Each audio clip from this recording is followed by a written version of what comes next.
ازيكم عاملين ايه؟ يا رب تكونوا بخير. وصفتنا النهارده جميله قوي تفتح النفس. هنخلي مع بعض الزيتون الاسود زي ما انتم شايفين بابسط واسرع طريقه. في خلال 15 يوم هتاكلي منه، يقعد معاكي اكتر من سنه ما يجرالوش حاجه، ناجح 100%. امشي على الخطوات علشان تاكلي احلى زيتون. يلا نسمي الله ونصلي على الرسول ونبدا وصفتنا. عندي 2 كيلو زيتون اسود تفاحي، ده بيبقى شكله شبه التفاحه. شلت منه اي زيتونه طريه او شكلها مش حلو وغسلته كويس قوي من التراب اللي بيبقى عليه. بعد كده همسك الزيتونه واعمل فيها غزه بسيطه كده بالسكينه علشان المراره تطلع منها بكل سهوله. بعد كده هضيف له ميه عاديه خالص من الحنفيه، وكل 12 ساعه هغير الميه بتاعته، يعني ما هغيرها مرتين في اليوم لمده 3 ايام. وبعدين نشوف الخطوه اللي بعد كده. ده شكل الزيتون بعد ما نقعناه في الميه لمده 3 ايام. صفيته من الميه وشطفته كويس قوي. وبالخطوة دي بنكون كده اتخلصنا من نص المرارة اللي كانت في الزيتون. نيجي بقى للخطوة اللي بعد كده علشان نتخلص من باقي المرارة كلها، ودي طبعا هتبقى اهم خطوة. عندي هنا ملح ناعم، هضيف 6 معالق كبار من الملح على الزيتون، يعني لكل كيلو زيتون 3 معالق من الملح كبار. وهقلبه بالشكل ده مرتين في اليوم، صبح وليل، ونرجع تاني بعد 3 ايام. وده الزيتون بعد ما قعد 3 ايام في الملح.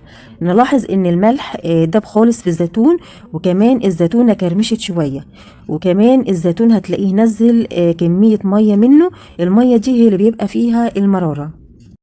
هاخد الزيتون هصفيه من المية بتاعته دي وهشطفه كويس قوي، وهرجع علشان نشوف الخطوة الأخيرة. وده الزيتون بعد ما غسلته من الملح هنزل عليه بمية سخنة، والمية السخنة هنا علشان تشيل الكرمشة اللي فيه ويرجع ينتفخ تاني كأنك لسه جايباه. هغطي الزيتون كله بالمية وهسيبه كده نص ساعة، وبعد كده هصفيه من المية السخنة دي وهشطفه شطفة بسيطة كده، ونرجع نشوف هنملحه ازاي. طريقة تمليحه سهلة جدا، ولا بيحتاج كرفس ولا فلفل ولا ليمون ولا حاجة خالص، شوية ملح وخلاص. ده الزيتون بعد ما صفيته من المية السخنة، شايفين نفش وما بقاش مكرمش خالص. الحباية نفخت اهي وبقت بتلمع زي الفل. عاوزة اقول لكم ان الزيتون حاليا دلوقتي كده اتخلص من المرارة بنسبة 90%. يعني لو عايزة تاخدي شوية زيتون وتحطيهم كده في طبق وتحطي عليهم معلقة زيت، هتاكلي احلى زيتون.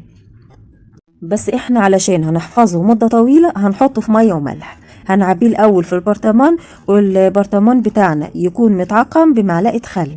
تمام، بنرجه وبعد كده بنفضيه. طبعا قبل ما نعقمه بيكون مغسول كويس جدا. بعد كده هعمل المحلول الملحي. هحط 3 كوبايات من المية المغلية ومتبردة. هضيف عليهم 6 معالق من الملح كبار، يعني لكل كوباية مية معلقتين من الملح. وكمان هضيف معلقة كبيرة من السكر، ونص معلقة كبيرة من الخل، نص معلقة او معلقة صغيرة. هقلبهم كويس قوي لغاية السكر والملح ما يدوبوا.